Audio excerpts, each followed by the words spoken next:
We're now going to learn how to read in non-text files. So if we've only read in text files, but of course there are many dozens of other file formats that exist that are not text, like images, sound, videos, applications, just dozens of other types of files. Text files are not the only files in existence. So it's not as common to read these in, but you certainly can.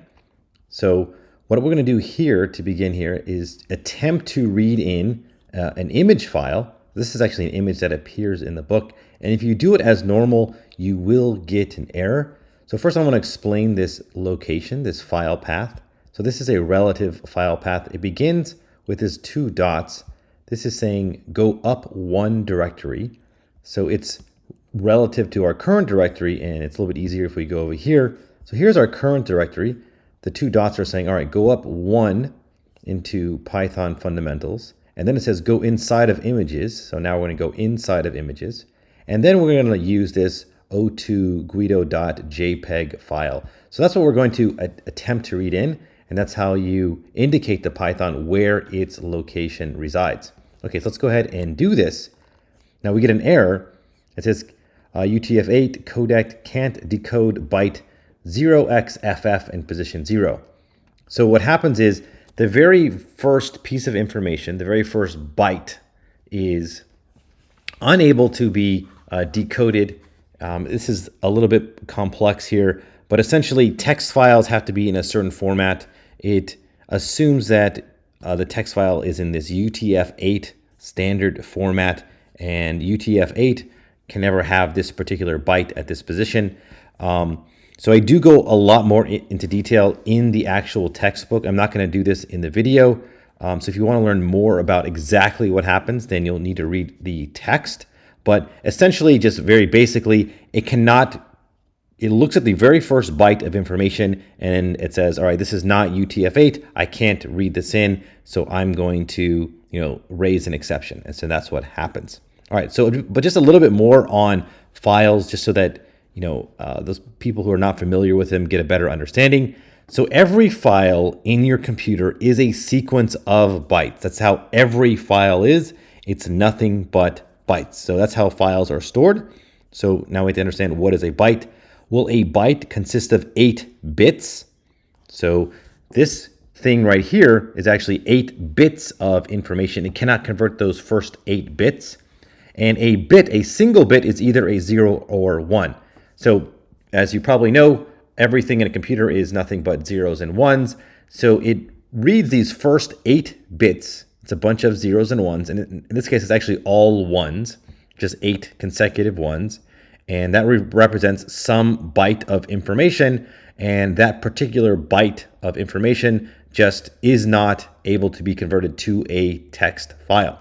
Okay, so like I said, you can read a lot more about this in the book. It's just a little bit dry, and the important part here is how to read in these files.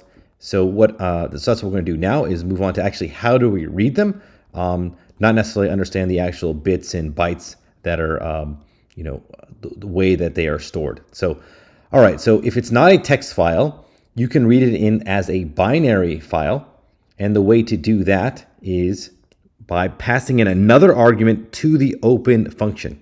So that second argument will be a string. You make it RB. The R stands for read. The B stands for binary. So read binary just means we're going to read in the raw ones and zeros. So binary is that's what it means, ones and zeros. We're going to read in these raw bits, or really bytes of information. We're not going to try to convert it to a text file. That's the default.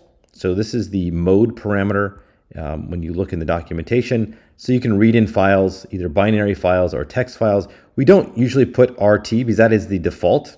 So you could say RT over here for all those other text files, and it'll read it in as text, but you don't have to, so we never really put it.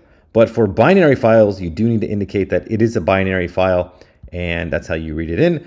So here we're going to read in this entire image, and then you might think like, all right, what is this thing? Well, this is actually a bytes object. It's looks very similar to a string. And I'm not going to print the whole thing. It's many thousands of characters long, but since it's basically a string, I can use slice notation over here, and I can just print out the first 100 bytes of information. And so this is kind of what it looks like in binary format. These are actually hexadecimals is what the representation is over here, which is just another way of writing ones and zeros, but using just 2 characters instead of 8. Again, just more explanation is found in the formal text. But as you can see, this is certainly not a text file. It's impossible for a human to read. So you're rarely going to be reading in things as binary.